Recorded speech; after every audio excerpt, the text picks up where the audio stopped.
There is an endless sea of podcasts about entrepreneurship. Talking about it, but not living it. We live it every day.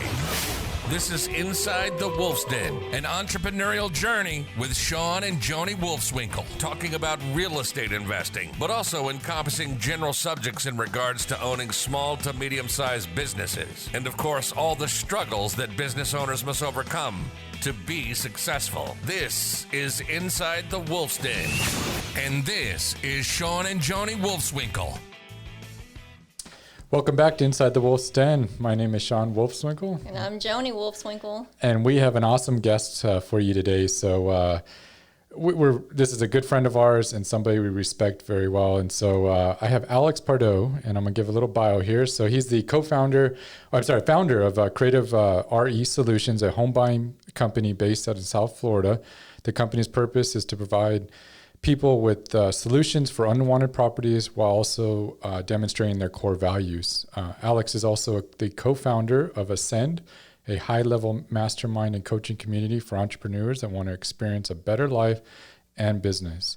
He is also the co-founder of Holiday Mastermind, which Joni and I have been very fortunate to be a part of, which was created to unite entrepreneurs that have a passion about go-giving, enhancing their businesses, all while doing it in a world-class setting. He is also the host of a Flip Empire Show, a top-rated podcast designed to help achieve financial freedom through real estate investing. The show was launched in 2016, features industry thought leaders, and covers a variety of topics of entrepreneurship, real estate investing, marketing, team building, systems, automation, personal development, vision building, and much more. Through his businesses, masterminds, coaching, and podcasts, Alex is able to fulfill his purpose, helping others achieve freedom while passionately living his vision and with his family. Most importantly, Alex is a family man first. He's married to his beautiful wife, Natalie, and their two young, beautiful girls, Ariana and Alicia. Alicia, right? Alicia? Did I say that right? Alicia, you got it, guys. Yeah. So welcome, Alex. Yeah, thanks for joining us today, Alex. It's my absolute pleasure. Two of my favorite people. We've known each other for a couple of years now, and the respect goes both ways. I look up to you guys in many ways, and it's been just an honor having you guys as friends and getting to know you in our mastermind excursions. And you guys are just awesome people. So thank you for having me on. Well, likewise. I think that when we first met you, I knew we would be friends immediately.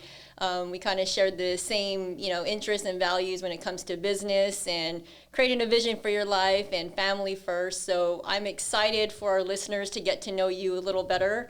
Alex, why don't you tell us, maybe give some background on yourself? And I always love to hear the stories of how you got started, where you're at today, all that good stuff. So go ahead.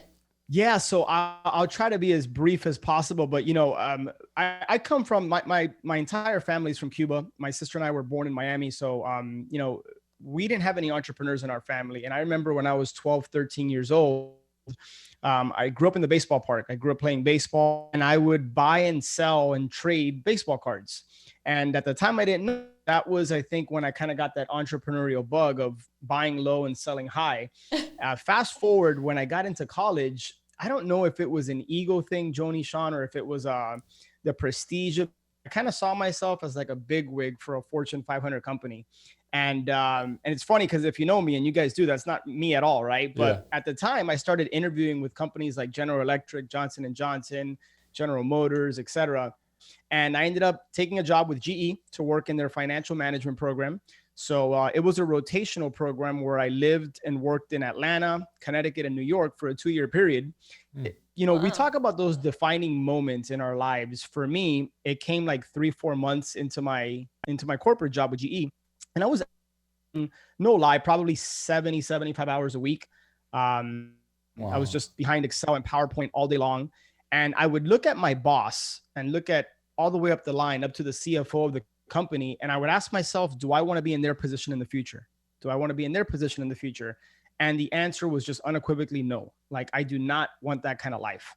And so for me, I had committed, a 2-year program. And so I finished it off, but I knew that I wanted to do something else. So during that time at GE, I started to kind of educate myself. I picked up the common books like Rich Dad, Poor Dad and Think and Grow Rich and all those kind of books. And I knew I wanted to do something for myself because I wanted a certain lifestyle and I wanted to impact others and I wanted to be an inspiration for people, but I had no idea what that would look like.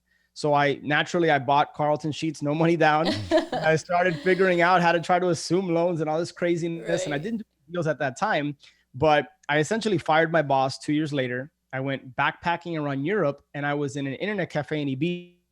This was August of 2005. A friend of mine sent me an email inviting me to a marketing for deals boot camp put on by a guy by the name of Dave Lindo, who you guys might know. Yeah. Yes. And that was a month later. It was $1,000. I basically had no money. I funded the entire trip on my credit card. And another defining moment, I decided to just do it because I was moving back to Miami and I didn't know what I was going to do with my life. By the way, fun fact, I was moving back in with my parents, which being single at 25 years old is not the best look. So that was a driving factor for me.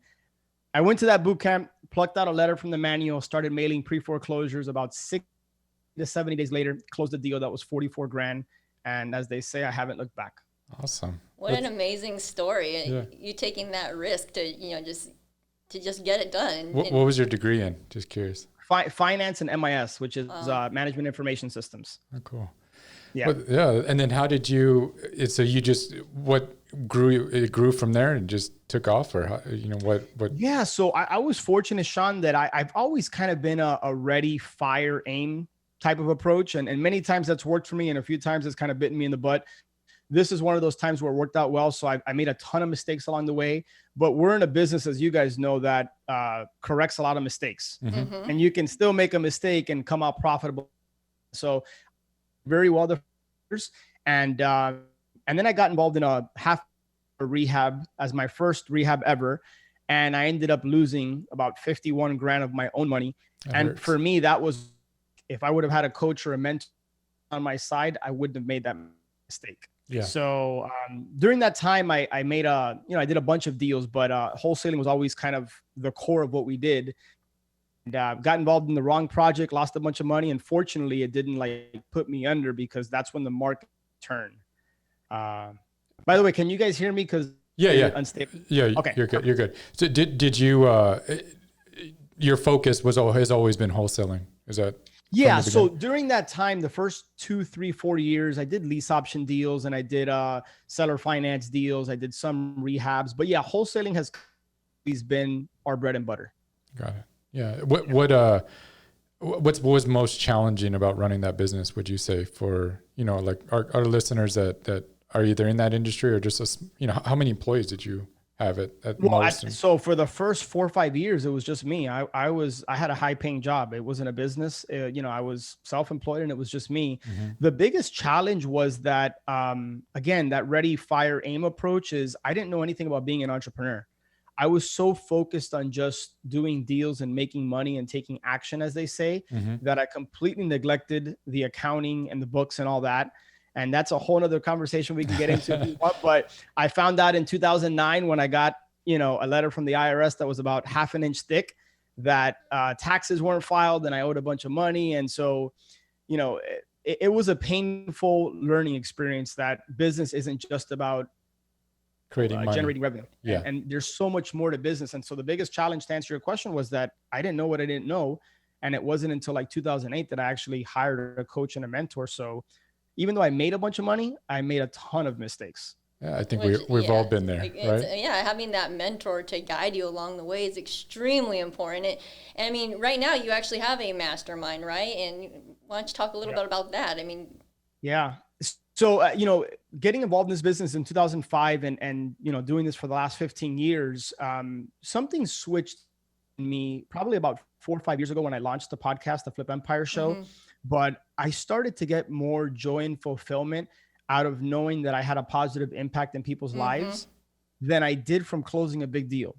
And for people listening and watching this, that might sound crazy because, but we all go through seasons in our life. And for me, and maybe this will kind of lead into, I know one of the questions you want to ask me about the decision I made earlier this year is I feel like I've been put on this earth to have an impact on people's lives. And it wasn't until year and a half ago, 2 years ago, that I realized and kind of leaned into what that would be for me. So, yeah, how did you come to that realization though? Like, how did it develop for you? I mean, how did you mentally, emotionally, probably spoke with your spouse about it, but how did you start to develop that purpose and plan? I'm just curious. It was in 2013. In fact, a couple of weeks after we got back from our honeymoon, Natalie and I got married in 2013. We were talking about that before we hit record. And we were in Bora Bora for our honeymoon. I attended a Life in Air event. And it was a 3-day event. And the purpose of that event was to essentially walk out with a clear vision for your life. That was around the time where there was a switch for me. It wasn't all about making money and trying to build the biggest building in town, but it was about getting crystal clear on what kind of life I wanted to live. And then making sure that I had a business that enhanced and supported that lifestyle and that vision. And, I think we've talked about this, when we were in Jamaica last year. So many entrepreneurs had that equation reversed, where it's all about making more money and hustling and growing and scaling. Right. Yet personal relationships suffer, health suffers. There's a lack of joy and fulfillment. And so it was around 2013, 14 that, I finally said, I need to focus on myself and what I want. And then let's make sure that the real estate business can support that. And so, and that leads into your next journey that you talked about earlier this year. So how did I'm this is for me personally, I'm being selfish here, but, and I think it can benefit everybody, because I think you made a huge pivot, because you had been in your wholesaling business, what is that, almost 13 years, 14, is that, or longer? Yeah, about 15 years. 15 years. And to walk away from, I'm sure at some points that was your identity.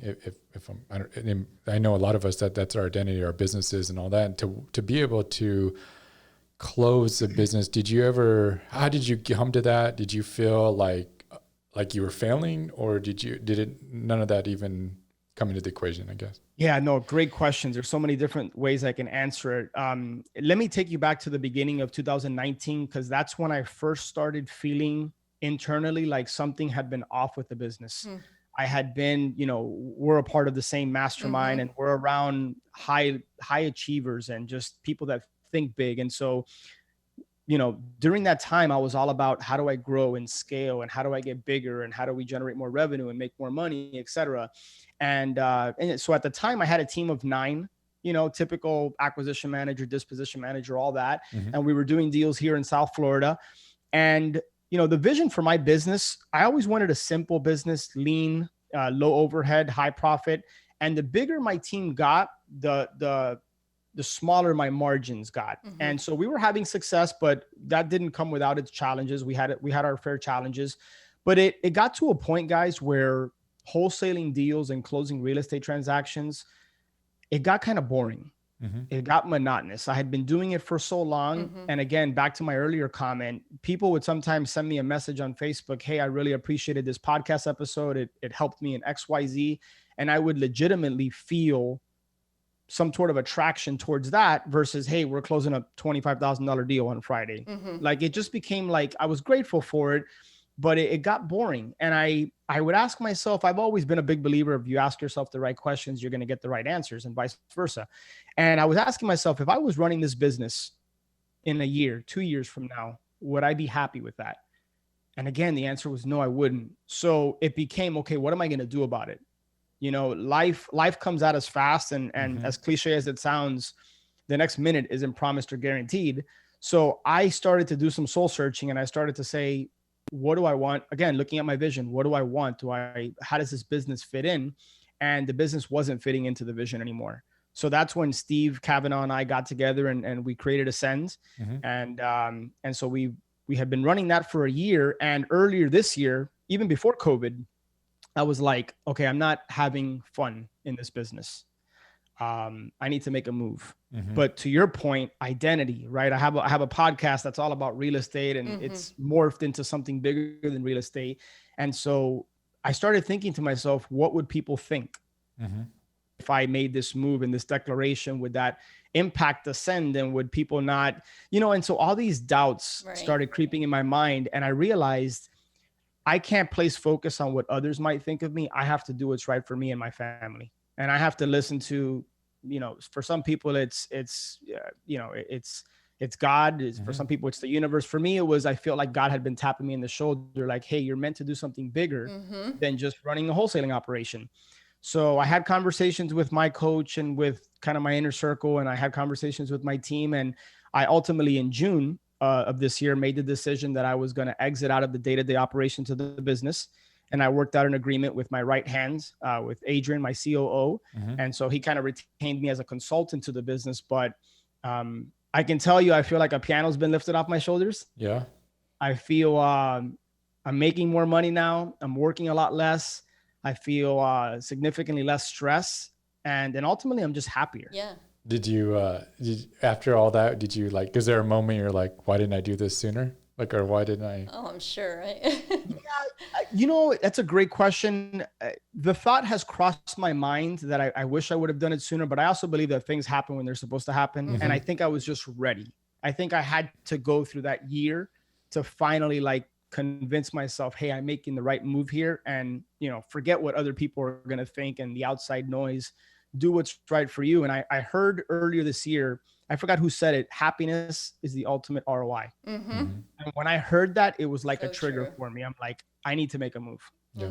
I mean, that's huge. Yeah. And I give you a ton of props. And because to be honest, I don't know if I could personally have made that big of a pivot. And I think you, so I give you a ton of credit for that, and Thank you. Admire you for doing that. Yeah. And you weren't bashful. I think you were very public about it, right? I think you could have done it quietly, probably. Yeah. What made you do it? Announce it like that. I had a gut feeling that if I put that out there, it could potentially inspire people, and it would start conversation, because I had been hearing for a while. I've heard several times, in our mastermind, we know several people that are in this business, and it's a grind, it's a hustle, and really getting a whole lot of joy. And life is short. If we're not having fun, what's the point? Right. And so Shawn, this is how I answer that question. When I launched the podcast 4 years ago at this point, I told myself I was going to be real and authentic, and I was going to share not just the wins, but the losses. And so that level of transparency and vulnerability that I think I've displayed throughout the years, I didn't want to be inauthentic and not be just as vulnerable. So yeah, that was the determining factor in me wanting to share it. And since then, it's been incredible how many people have reached out to me to kind of want to learn more about it and just find out what process I went through, because they're feeling something very similar. Yeah, I'm sure a lot of, your following is going through the same things. Yeah, that's awesome. Yeah. And it has, tell us about your Ascend and do you do coaching, like just coaching for new investors? Or are you more of somebody maybe has been in the business for a little while, wants to maybe take it to the next level? Because, I mean, we have a ton of followers and guests and people that want to learn about real estate investing, and Joni and I are not in that space at all. So I don't know if you can, Yeah, sure. Happy to answer that. I appreciate the opportunity to share, more about it. So when Steve and I created Ascend, we wanted it to be focused on life first. Let us help our men get a clear picture on what their vision for their life is going to look like. And then how can we make tweaks, and in some cases just alter things in their business to enhance that. So it's a community where there's a mastermind component to it, because we meet 3 times a year. And sometimes when we're at our mastermind retreats, guys, somebody can have their big challenge can be, hey, I'm going through a divorce, or I'm really struggling in my relationship, and it's impacting my business and every other aspect of my life. And then other times it could be about, hey, I need to hire people, or I need to generate more revenue. And so it's a hybrid, and it keeps things very fresh. And what's been really interesting is that sometimes we think we have business challenges, but when you start peeling the layers of the onion back, it's really a personal challenge masked as a business challenge. And we know that it's all connected, right? And so we kind of take a hybrid, holistic approach to life and business. And we like to work with just people that already have an existing business up and running. That's awesome. I love that. And is it for just real estate entrepreneurs, or is there people with other businesses? No, yeah, it's for entrepreneurs, period. And so about 75% of our members are real estate, just because of the audiences that Steve and I have. But no, we have probably 5, 6, 7 entrepreneurs in different spaces. And it's incredible the perspective and insight you get from an entrepreneur that's not in real estate, because sometimes we're so like pigeonholed into how we think and how we operate. So I think there's a lot of value in that. And the next question I have for you was tell me more about the vision, because you've mentioned that several times, the vision that you created, and then how your business, you tailored your business to that. So I know we probably don't have enough time to go into depth, but just you personally, how did you go about that process? And then how did you, maybe you can get a little personal. What is your vision? And maybe that will help to have the listeners understand, when you mean by that, and then how you tailored and this will parlay into, we'd love to know how you balance family and work and all that. And so I'm sure that fits into your vision. And it's interesting, Shawn, because I think it's all connected, so I'll actually answer your last question first. How I balance life and family. And I think there's not a right or wrong answer for this, but I think, your listeners have to ask yourself what's right or wrong for you. So for me, I never wanted business or making money to be in first place, to be the priority in my life. And I learned this years ago, but if you look at somebody's calendar and bank account, that will tell you a lot about their priorities. Right. And so for me, I've always created tight boundaries around my working hours. So I usually start somewhere around 9:30 and I end 3:30, 4 o'clock. And if business can't fit into those boundaries in that box, I'm not really interested, because I have 2 little girls, which you guys have met and spent some time with, and they love you, by the way, a 3 and a 5-year-old. And I don't want to ever, look back in the future and say, I didn't experience them growing up. I didn't spend time with them, or I didn't, my relationship with my wife was suffering because I was hustling or because I was in the pursuit of making more money. So for me, I just got crystal clear around, hey, these are my working hours. These are my boundaries. How do I design and build whatever business I'm in to enhance what I'm doing in my, give me the ability to have that freedom and flexibility and travel as often as we do. And what's interesting is that when you put those boundaries, you actually become more efficient and you produce more, because it forces you to get as much during that time. Right. And I think oftentimes people think that's counterintuitive. No, the more I make, the more I'm going to work. And that might be true, but what are you sacrificing in the process? Yeah.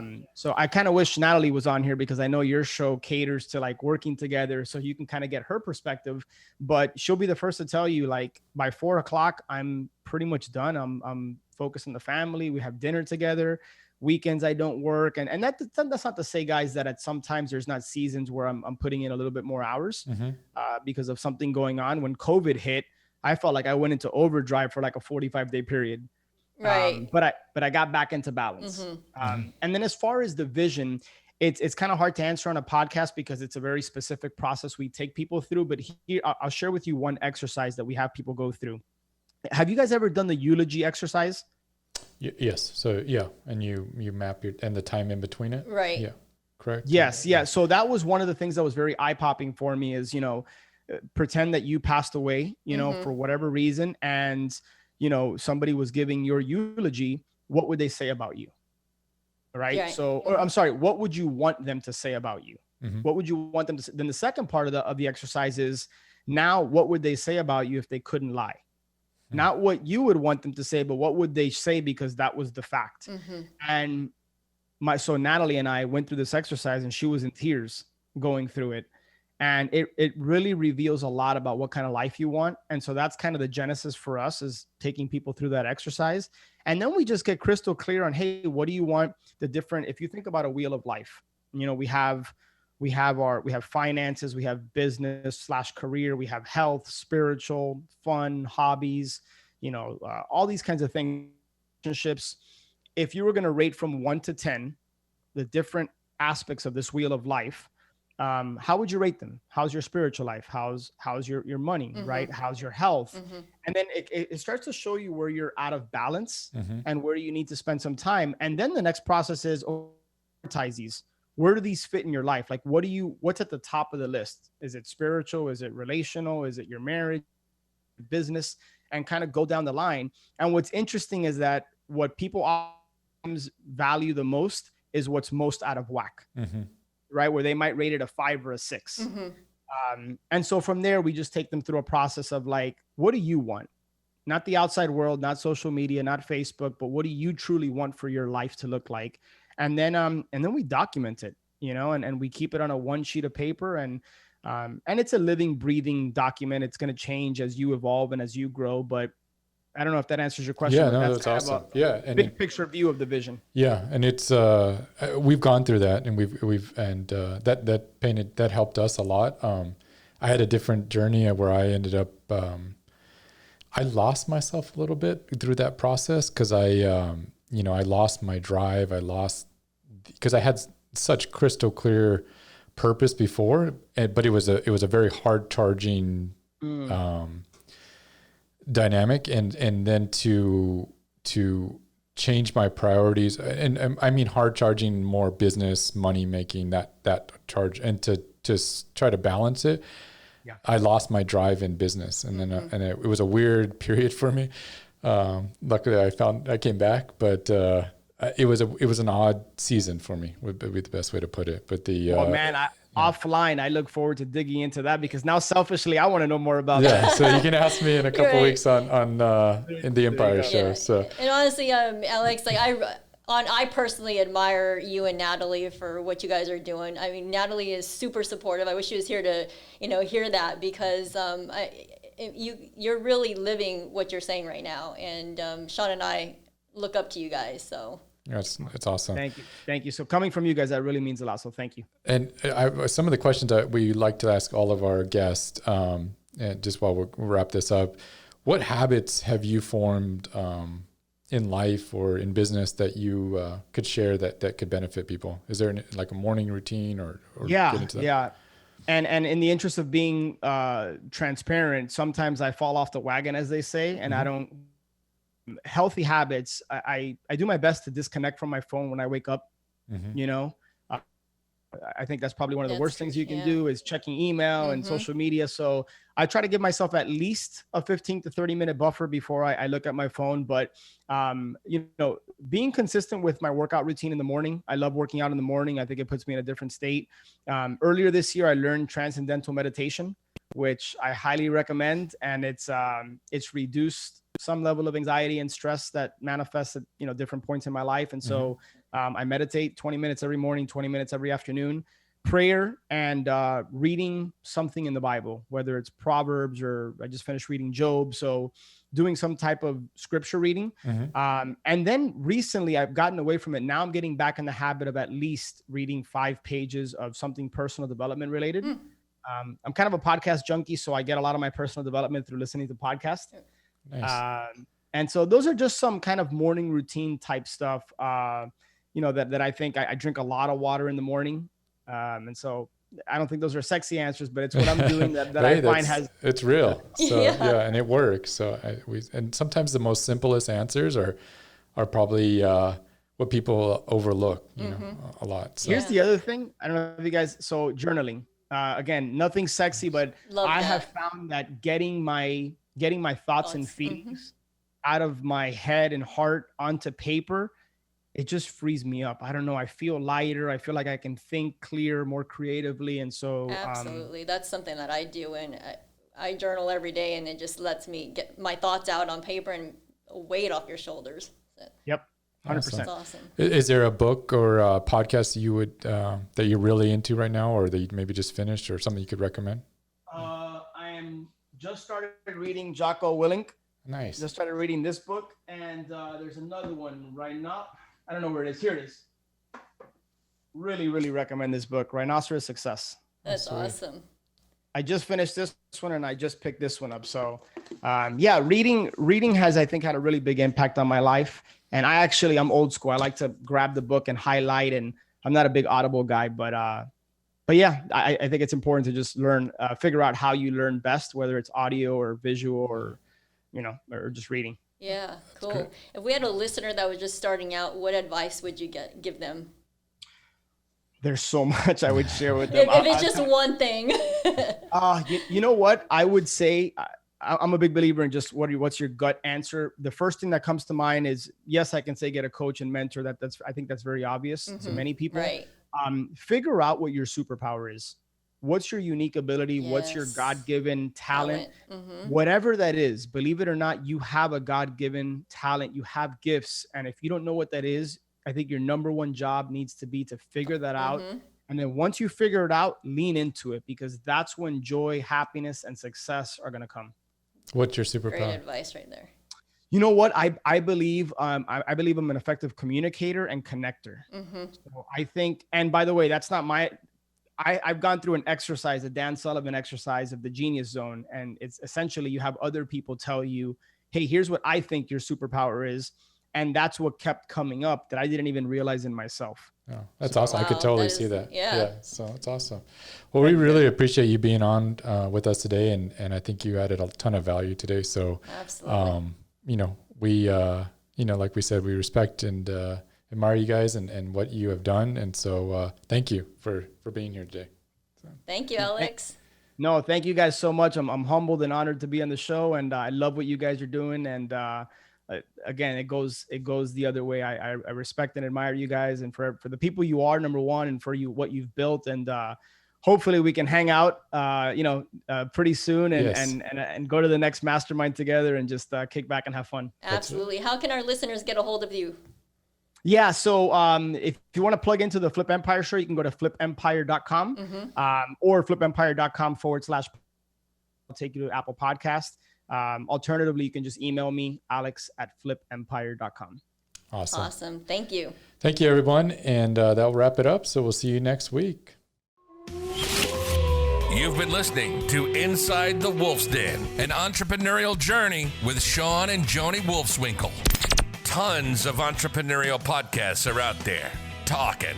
But Joni and Shawn are living it every single day. Their portfolio now includes many franchises and medium-sized businesses. We talk about the trials and motivators of successfully running a business.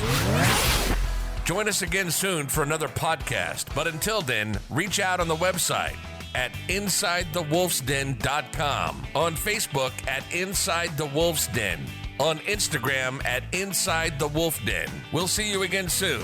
This is Inside the Wolf's Den. We'll see you next time.